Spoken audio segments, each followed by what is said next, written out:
Please subscribe my channel. I need only 130 subscriber. When Sarah looked at me that evening, her eyes carried both defiance and a strange calmness that unsettled me. I had asked her a simple question: why she was dressed up and where she was going. She sighed as if I were a burden and snapped, "It's just dinner with my ex, Daniel. Stop being jealous." The word stung more than she realized. Jealous? That wasn't the right word. It was betrayal, disguised under the excuse of just dinner. We had been married for 8 years, and trust was supposed to be the foundation of our relationship. I remembered the vows we had exchanged, the dreams we had built together, and the sacrifices I had made to keep our life stable.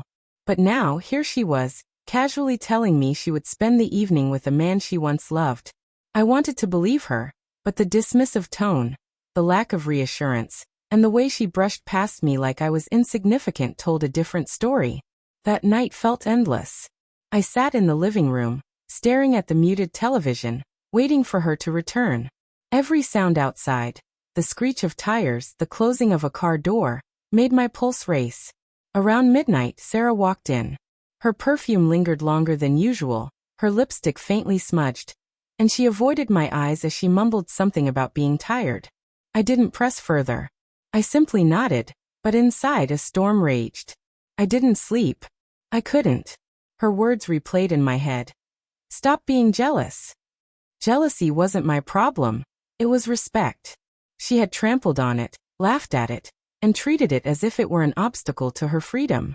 I decided that night something had to change. The next morning, Sarah woke up late, rushing to get ready for work. She grabbed her handbag, kissed me on the cheek mechanically, and hurried to the front door. But when she pushed her key into the lock, it refused to turn. She tried again, her brows furrowing, confusion turning into panic. I stood behind her, calm and collected. She glanced back at me, her eyes wide. Why isn't this working? Did something happen? I folded my arms, my voice steady but cold. Yes, Sarah. Something happened. Last night happened. Sarah froze at the door, the reality of my words sinking in. She tried the key again, twisting it with desperate force, as if sheer willpower could undo what had already been decided. Her hands trembled, and finally she turned to me. Ethan, what is this?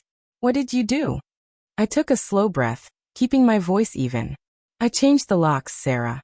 You walked out of this house yesterday as my wife, but you came back as someone I can't recognize anymore. This isn't just about dinner with your ex. It's about the trust you shattered with those 4 careless words.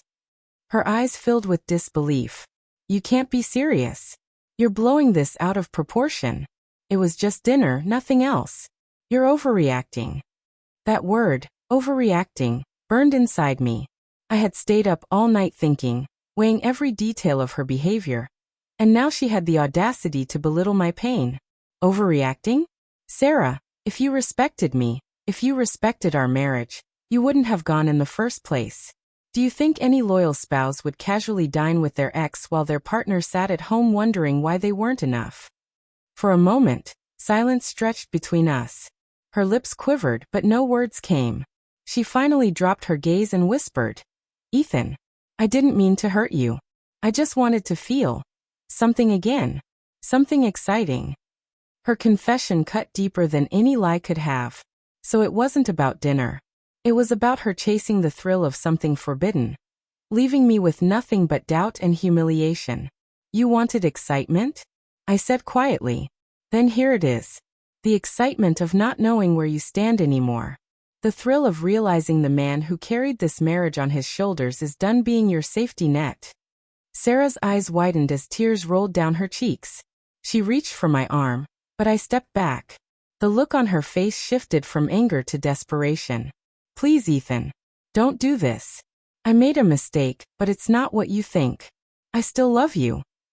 I met her pleading eyes, but all I could see was the reflection of a woman who had gambled with my trust and lost. Her words lingered in the air, fragile and empty, like glass about to shatter. I still love you, she repeated, but it sounded more like a plea than a truth. I shook my head slowly, my chest tight but my mind clear. Love doesn't look like this, Sarah. Love doesn't hide behind excuses or seek thrills in the arms of the past. Love protects, it doesn't gamble. She broke down then, her knees giving way as she clutched her handbag like it could anchor her.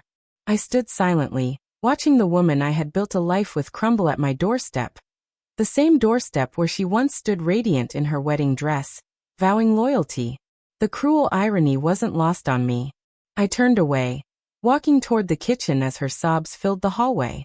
Part of me wanted to comfort her, to pull her into my arms and erase the night before. But another part, a stronger, wiser part, knew that forgiving her this easily would only invite more betrayal down the line. She had to face the weight of her choices. "Where am I supposed to go?" she whispered through tears. I paused, my back to her. "Maybe to the same place you went last night. I'm sure Daniel will open his door for you." The bitterness in my tone wasn't something I was proud of, but it was honest.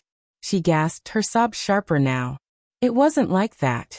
Please, Ethan, don't throw us away." I finally turned, meeting her eyes with all the calm I could muster. "I didn't throw us away, Sarah. You did. When you dismissed me as jealous. When you called me overreacting. When you chose someone else's company over the man who has stood by you all these years. That's when you made your choice. I'm just living with the consequences." The silence after those words felt final. She slowly rose to her feet, her face streaked with mascara and regret. For the first time, she looked small, not because I had made her so, but because her lies had stripped her of the dignity she once carried. As she walked away down the driveway, clutching her handbag like it was her last possession, I didn't feel triumph. I felt something sharper, something cleaner, clarity. The kind that comes only after the storm has passed. Her key had failed, not just in the lock, but in the heart she no longer had access to.